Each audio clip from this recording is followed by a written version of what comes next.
नमस्कार दोस्तों, आइए जानते हैं उत्तर प्रदेश की आज की ताजा और बड़ी खबरें। और आप अभी यूपी के किस जिले से इस वीडियो को देख रहे कमेंट में जरूर बताइए। आज की पहली खबर, दिवाली से पहले यूपी के इन छात्रों को सीएम योगी का तोहफा, मुख्यमंत्री ने जारी किए 5.86 करोड़ रुपए। यूपी न्यूज, सीएम योगी ने कहा, मैं आश्वस्त करता हूं, जो भी संस्कृत में विशिष्ट शोध की थीसिस लिखेंगे, कुछ अच्छा कार्य करेंगे, उन सभी आचार्यों और छात्रों को हम स्कॉलरशिप देने की घोषणा करने जा रहे हैं। उत्तर प्रदेश के मुख्यमंत्री योगी आदित्यनाथ ने दिवाली से पहले उत्तर प्रदेश संस्कृत परिषद के छात्रों को बड़ा गिफ्ट दिया है। सीएम योगी ने वाराणसी में संपूर्णानंद संस्कृत विश्वविद्यालय से संस्कृत छात्रवृत्ति योजना का शुभारंभ और 195 विद्यार्थियों के लिए 5.28 लाख की छात्रवृत्ति की राशि जारी की।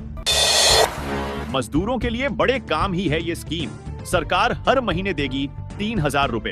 प्रधानमंत्री श्रम योगी मानधन योजना के तहत असंगठित क्षेत्र के वर्कर्स को 60 साल की उम्र के बाद 3,000 रुपए पेंशन मिलती है। योजना के तहत जितना कंट्रीब्यूशन हर महीने लाभार्थी करता है, उतना ही सरकार, भारत के नागरिक भारत सरकार द्वारा चला रही अनेकों योजनाओं का लाभ उठा रही है। सरकार की कई योजनाएं गरीब जरूरतमंद लोगों के लिए होती। हमारे देश में करोड़ों मजदूर काम करते हैं। मजदूर की तनख्वाह फिक्स नहीं होती, ना ही भविष्य के लिए उनकी पेंशन का कुछ पता होता। इसलिए सरकार की तरफ से मजदूरों के लिए कई योजनाएं चलाई जाती। इन्हीं में एक योजना है प्रधानमंत्री श्रम योगी मानधन योजना, जिसके तहत भारत सरकार असंगठित क्षेत्र में काम करने वाले मजदूरों को हर महीने निश्चित पेंशन देती है।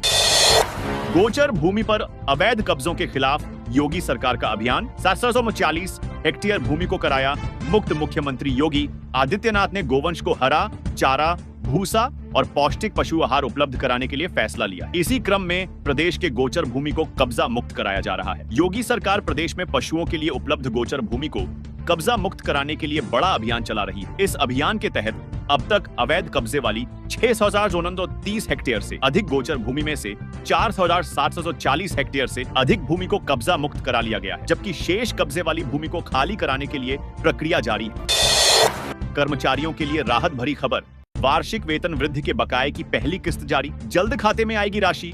एडवांस वेतन पर भी अपडेट। पनबस ने अनुबंध व आउटसोर्स कर्मचारियों के लिए अक्टूबर 2022 से अगस्त 2023 तक की 5% वार्षिक वृद्धि के बकाये का वितरण मंजूर कर दिया। इसका भुगतान 3 किस्तों में किया जाएगा दिवाली से पहले। पंजाब सरकार ने पनबस कर्मियों को बड़ी राहत दी। राज्य सरकार ने वार्षिक वेतन वृद्धि के बकाया की पहली किस्त के लिए 115 करोड़ रुपए जारी कर दिए। इसका लाभ 3,179 कर्मचारियों को मिलेगा। मेरठ में पकड़ा अवैध गैस रिफिलिंग प्लांट। डोमेस्टिक सिलेंडरों से घुराकर कमर्शियल सिलेंडरों में भरकर बेचते थे। 176 सिलेंडर जब्त। मेरठ के कोतवाली थाना क्षेत्र में पुलिस ने अवैध गैस रिफिलिंग प्लांट पकड़ा। ये रिहायशी इलाके में चल रहा था। यहाँ पर एक सिलेंडर से दूसरे सिलेंडर में गैस भरी जा रही। जिस जगह पर यह प्लांट चल रहा है वह बेहद घनी आबादी का इलाका है, जहां इस तरह गैस रिफिलिंग प्लांट चलाकर हजारों लोगों की जान से खिलवाड़ किया जा रहा था। 10% भुगतान करने पर ही एग्रीमेंट रजिस्टर्ड होगा। ग्रेटर नोएडा प्राधिकरण की 136वीं बोर्ड बैठक में फैसला। ग्रेटर नोएडा विकास प्राधिकरण की रविवार 136वीं बोर्ड बैठक संपन्न हुई। बोर्ड बैठक में 28 अहम मुद्दों पर चर्चा हुई। यूपी के मुख्य सचिव और ग्रेटर नोएडा विकास प्राधिकरण के चेयरमैन मनोज कुमार सिंह ने की बोर्ड बैठक की अध्यक्षता की। बोर्ड बैठक में तीनों प्राधिकरण के सीईओ और डीएम समेत सभी अधिकारी भी मौजूद रहे। बोर्ड बैठक में कई महत्वपूर्ण निर्णय लिए गए। फ्लैट खरीदारों के हक में प्राधिकरण का बड़ा फैसला आया। अब बिल्डर बायर एग्रीमेंट को रजिस्टर्ड कराना अनिवार्य होगा। फ्लैट की कुल कीमत का 10% भुगतान करने पर ही एग्रीमेंट रजिस्टर्ड होगा।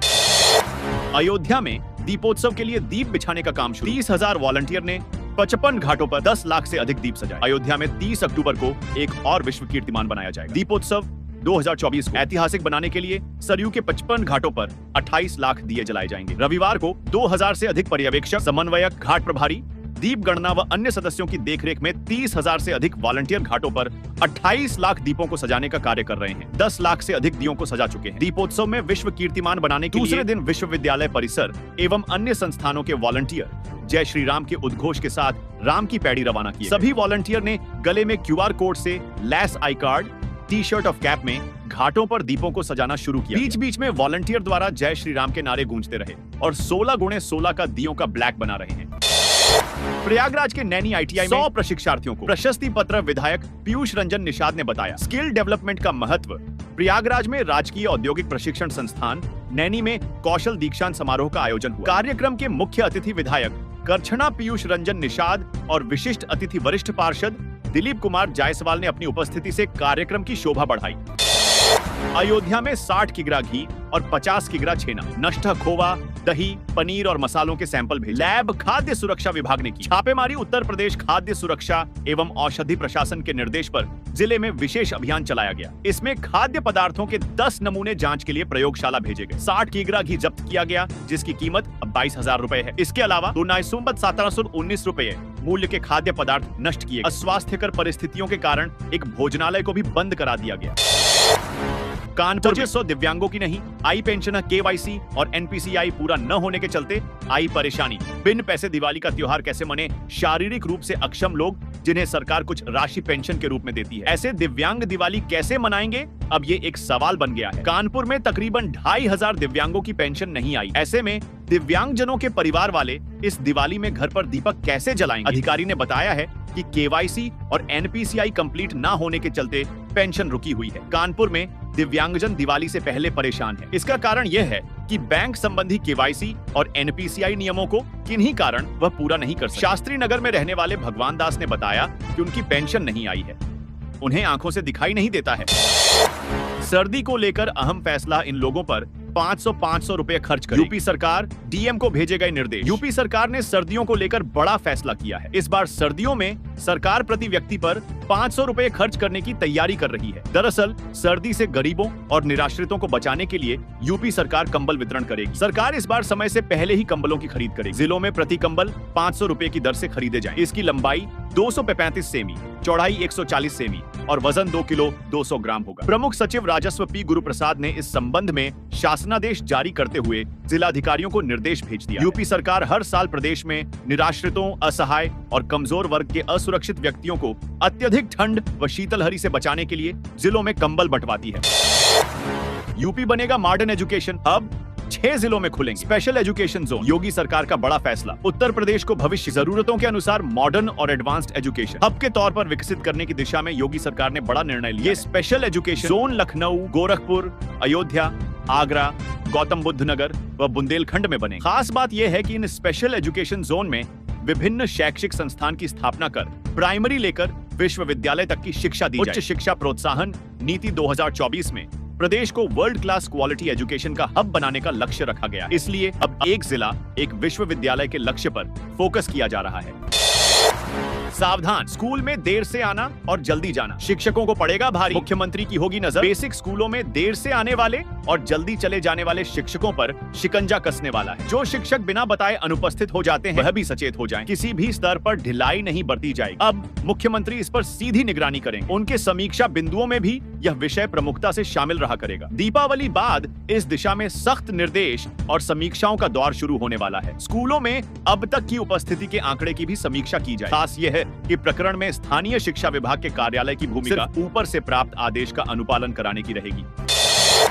मिठाई विक्रेता ध्यान दें, डिब्बे सहित तोली मिठाई तो लगेगा 50,000 का जुर्माना। ग्राहक यहाँ करें शिकायत। दिवाली पर बड़ी मात्रा में मिठाई की बिक्री होती है। ऐसे में ग्राहकों को घटतौली से बचाने के लिए बाट माप विभाग ने शिकायत नंबर जारी किया है। साथ ही बताया कि ग्राहक किसी भी दुकानदार से मिठाई लें तो डिब्बे का वजन अलग ही देख लें। फॉर्च्यूनर इंडिवर से किया प्रचार तो खर्च में जुड़ेंगे। रोज 8,000 चाय की कीमत जानकर होगी हैरानी। फूलपुर विधानसभा क्षेत्र के उपचुनाव में प्रत्याशियों के खर्च को लेकर गाइडलाइन आ गई। फॉर्च्यूनर और इंडिवर जैसी लग्जरी एसयूवी कार से प्रचार करने पर रोज लगभग 8,000 रुपए खर्च में जुड़ जाएंगे। इसी तरह मर्सिडीज, पजेरो व BMW आड़ी से चलने पर प्रत्याशियों को 8,000 रुपए प्रतिदिन खर्च में जोड़वाना होगा। Innova, Tata safari, Creta, Tavera, Xylo से प्रचार करने पर 3,500 रुपए रोज जोड़े जाए। धनतेरस दीपावली को लेकर पुलिस अलर्ट। एसपी ने थानेदारों से कहा, हिस्ट्री शीटरों, टॉप 10 अपराधियों, लुटेरों पर करें कार्रवाई। गाजीपुर पुलिस दीपावली और अन्य आगामी त्योहारों को लेकर अलर्ट मोड में है। अराजक तत्वों पर कड़ी निगरानी के निर्देश जारी किए गए हैं। इसी के तहत पुलिस अधीक्षक डॉ ईरज राजा ने पुलिस लाइन सभागार में कानून व्यवस्था की समीक्षा के लिए मातहतों के साथ बैठक की। बैठक में धनतेरस, दीपावली और डाला छठ जैसे प्रमुख त्योहारों के दौरान शांति बनाए रखने की तैयारी का जायजा लिया। साथ ही थानों में मेंस और बैरक मरम्मत कार्यों पर भी चर्चा की गई। विवादित मामलों में तत्काल निरोधात्मक कार्रवाई करने के निर्देश दिए गए ताकि त्योहारों में किसी भी तरह की बाधा उत्पन्न न हो। एनसीआर के 80 गांवों के 209 वर्ग किमी में बसेगा नया नोएडा। अगले माह से शुरू होगा जमीन अधिग्रहण ग्रेटर नोएडा के पास। दादरी और बुलंदशहर के 80 गांवों की जमीन पर बसने वाले नए नोएडा के लिए जमीन अधिग्रहण की प्रक्रिया अगले महीने शुरू हो जाएगी। अभी जमीन का अधिग्रहण जिला प्रशासन के जरिए होगा। पहले फेज में 385 हेक्टेयर जमीन का अधिग्रहण होगा। शनिवार को हुई नोएडा प्राधिकरण की 215वीं बोर्ड बैठक में यह निर्णय लिया गया। नोएडा की ये 6 सड़कें होंगी मॉडल। डिजाइन तैयार, 100 करोड़ किया जाएगा खर्च। नोएडा शहर की 6 सड़क को मॉडल रोड के रूप में विकसित किया जाएगा। इनको विकसित करने के लिए करीब 100 करोड़ रुपए खर्च किए जाएंगे। इनका बजट और डिजाइन को सीईओ डॉ लोकेश एम से सैद्धांतिक मंजूरी मिल चुकी है। इसी में एक उद्योग मार्ग को मॉडल रोड बनाने की प्रगति रिपोर्ट बोर्ड में प्रस्तुत की जाए। इन सभी 5 रोड को 6 माह में मॉडल रोड के रूप में विकसित किया जाए। यह कार्य अलग कंपनियां करेंगी। किसानों को भी मिल गया दिवाली का तोहफा। इन लोगों के खाते में भेजे गए 97 लाख रुपए दिवाली के त्योहार पर सभी को गिफ्ट का बेसब्री से इंतजार रहता है। सरकारी कर्मचारियों को योगी सरकार की तरफ से गिफ्ट दिया जा चुका है। किसानों को भी दिवाली का तोहफा दिया गया। यूपी के 54 किसान ऐसे हैं जिनके खाते में 97 लाख रुपए ट्रांसफर किए गए हैं। ये पैसे सोमवार को उनके खाते में आ भी जाएंगे, जिससे इन किसानों की दिवाली अच्छे से मन सकेगी। दरअसल बरेली सितारगंज 4 लेन पैकेज 1 में 1932 किसानों की 74 हेक्टेयर जमीन का अधिग्रहण किया गया है। 243 करोड़ का मुआवजा किसानों को बांटा जाना, करीब 217 करोड़ का मुआवजा बांटा जा चुका है। 2 महीने पहले 4 लेन परियोजना की जांच शुरू हो गई। जांच में गड़बड़ी भी सामने आ गई। कई अधिकारी कर्मचारियों को दोषी करार दिया गया। यूपी में 29,000 से अधिक आशाओं पर होगी कार्रवाई। शासन ने जारी किए निर्देश। यूपी में 29,000 से अधिक आशा कार्यकर्तियां ब्लड प्रेशर, डायबिटीज और टीबी जैसे संचारी रोगों की स्क्रीनिंग करने में लापरवाही बरती है। कम्युनिटी बेस्ड असेसमेंट चेकलिस्ट की रिपोर्ट से यह चौंकाने वाली जानकारी सामने आई। आशाओं की लापरवाही के चलते प्रदेश के कई जिलों में स्क्रीनिंग का काम पटरी से उतर गया। शासन ने इस पर नाराजगी जताते हुए स्क्रीनिंग नहीं करने वाली आशाओं के खिलाफ नियमानुसार कार्रवाई करने का निर्देश दिया। प्रदेश में सबसे अधिक जौनपुर जिले में 258 आशा कार्यकर्तियां लापरवाह मिली हैं। छात्रों के लिए खुशखबरी, लगातार इतने दिन फिर बंद रहेंगे स्कूल, मिलेगा लाभ। निर्देश जारी स्कूली छात्रों के लिए खुशखबरी है। अगले हफ्ते में दिवाली समेत कई त्योहारों के चलते लगातार 4 दिन स्कूल बंद रहने वाले हैं। वहीं नवंबर में गोवर्धन पूजा, दूसरा चौथा शनिवार, गुरु नानक जयंती और साप्ताहिक अवकाश के चलते भी कई राज्यों के स्कूलों में अवकाश रहेगा। स्कूली छात्रों के लिए अच्छी खबर है। लगातार फेस्टिवल के चलते अक्टूबर अंत और नवंबर महीने के शुरुआती दिनों में बम्पर छुट्टियां मिलने वाली है। खास बात यह है कि दिवाली धनतेरस के अलावा साप्ताहिक अवकाश के साथ नवंबर में भी कई दिन स्कूल बंद रहने वाले हैं। आज 27 अक्टूबर को रविवार के चलते स्कूल बंद है। 31 अक्टूबर और 1 नवंबर को दिवाली के चलते स्कूल बंद रहेंगे। वहीं 2 नवंबर को विश्वकर्मा डे गोवर्धन पूजा, 9 नवंबर को दूसरा शनिवार, 15 नवंबर गुरु नानक जयंती को भी कई राज्यों के स्कूलों में अवकाश रहेगा।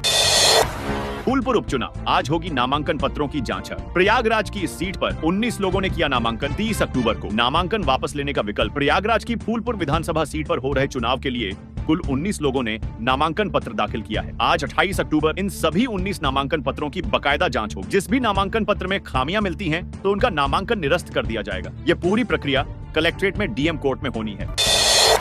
वाराणसी में चापड़ा से 203 स्टूडेंट्स को मिली स्कॉलरशिप। संपूर्ण संस्कृत विश्वविद्यालय के छात्र बोले, जिनकी आर्थिक स्थिति कमजोर, अब उनकी पढ़ाई नहीं रुकेगी। मुख्यमंत्री योगी आदित्यनाथ ने रविवार को वाराणसी के संपूर्णानंद संस्कृत विश्वविद्यालय के छात्रों को छात्रवृत्ति प्रदान की। इस दौरान वाराणसी के कुल 403 और 155 छात्र छात्राओं को छात्रवृत्ति उनके अकाउंट में भेजी गई। इस दौरान मुख्यमंत्री ने संस्कृत शिक्षा पर बल दिया। इस दौरान उन्होंने संस्कृत को विज्ञान की भाषा बताया। इस दौरान छात्रवृत्ति पाने वाले छात्रों ने कहा, इस छात्रवृत्ति का क्या महत्व है, यह उस छात्र से पूछिए जिसकी पढ़ाई आर्थिक स्थिति ठीक न होने से बीच में ही रुक जाती। सीएम ने मंच से 12 छात्र छात्राओं सुहानी कुमारी, तनुज शुक्ला, रंजना कुमारी, कृष्ण द्विवेदी, आर्यन द्विवेदी, अभिनव मिश्रा, स्मिता पाठक, बबलू पाठक, योगेश कुमार दुबे, प्रिंस पांडेय, हंस कुमार विश्वा और गोपी को प्रतीकात्मक चेक प्रदान कर छात्रवृत्ति योजना का शुभारंभ किया। इस छात्रवृत्ति का चेक पाकर